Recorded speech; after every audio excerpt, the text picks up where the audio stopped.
It does accelerate time. We can see basically a year's worth of real behaviour in the model in perhaps a little over an hour. We are at the National Infrastructure Laboratory at the University of Southampton. This huge centrifuge is used to speed up time, condensing events that in the real world could take years or even decades, squeezed into a few minutes. That makes measuring long-term change highly efficient, saving huge amounts of money over conventional research out in the field. Soil is perhaps one of the most difficult of all engineering materials to understand. So this lab behind me is dedicated to tests that we do on elements of soil to try to understand its fundamental engineering behaviour. And with greater accuracy and reliability than before. This machine can take a 1-ton object and spin it at 130 times its normal weight. It can spin here at 200 times a minute. That is 138 miles an hour. It accelerates time. So at a scale of 1 to 100, for example, we can see almost a year's worth of real behaviour in 1 hour of running in the centrifuge. The amount of money that it could save is probably in the hundreds of millions of pounds. You're looking at 1,000 or 10,000 times the payback for a series of tests that could easily be saved by making the design more economical. Coupled with research in the Southampton laboratory, it is helping develop new, more sensitive ways of installing offshore wind farms. We're looking at cleverer and more economical foundations for large offshore wind turbines, for example.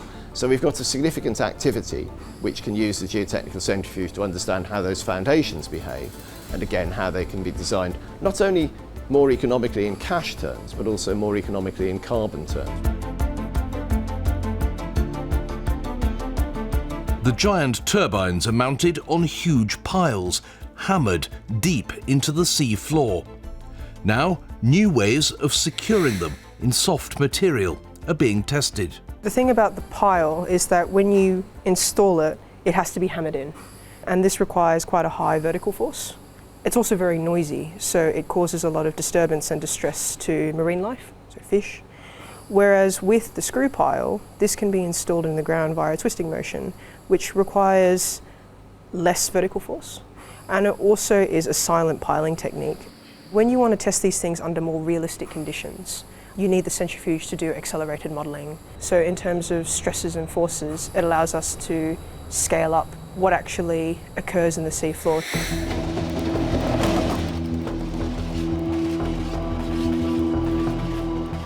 The centrifuge can help to assess long-term changes to the structure of railway cuttings and embankments, stresses and strains that can happen across many decades.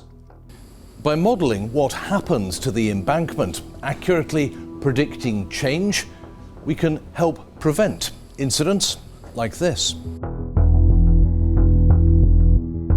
After weeks of heavy rain, extensive flooding undermined the railway south of Salisbury. The waterlogged embankment slipped away, bending the tracks, compromising safety. Putting it right disrupted tens of thousands of passengers. It took months and cost millions of pounds. Here in Kent, an embankment collapsed near Edenbridge. For weeks, the track was closed. Buses replaced trains.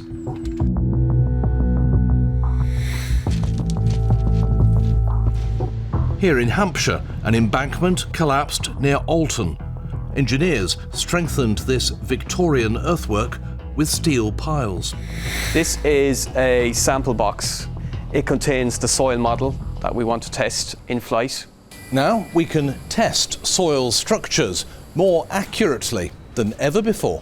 For fine soils such as clays and silts, the sample would need to be spun for at least a day or two. Some tests can take days, some can take weeks. The longer duration tests would be, for example, modelling the effects of climate change on embankments. If we have a model at a scale of 1 to 100, in the centrifuge at 100 times normal gravity, so that's at 100 G, 1 hour of running in the centrifuge is equivalent to just over a year in real time. So we can see the behaviour in over a decade in just less than 10 hours running in the centrifuge. And when we build new railways or roads, or repair existing ones, we can better predict how structures will change over time. What we want to do is check the impact of future extreme events and scenarios. It's obviously not possible to do that with what we have at the moment. That centrifuge facility gives us the opportunity of modelling and simulating future events, and then that gives us a basis for developing new designs and new infrastructure. It helps us adapt to a changing climate with hotter, drier summers and more intense winter rainfall, altering the behaviour of structures that were designed long before anyone knew that could happen.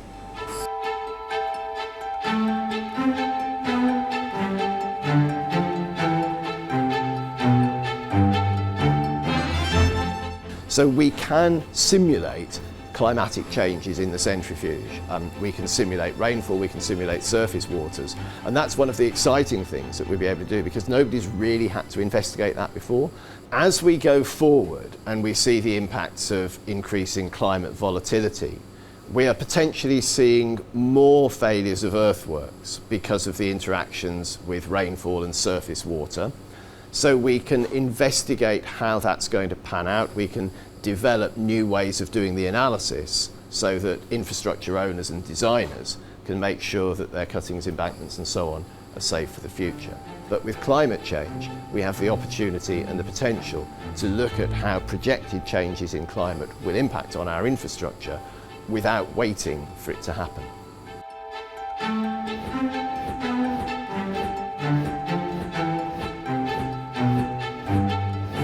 This state-of-the-art modelling can shed new light on practical problems that, until now, were difficult to analyse, reducing costs and improving efficiency, helping to make the world we build around us safer and more resilient to a changing climate.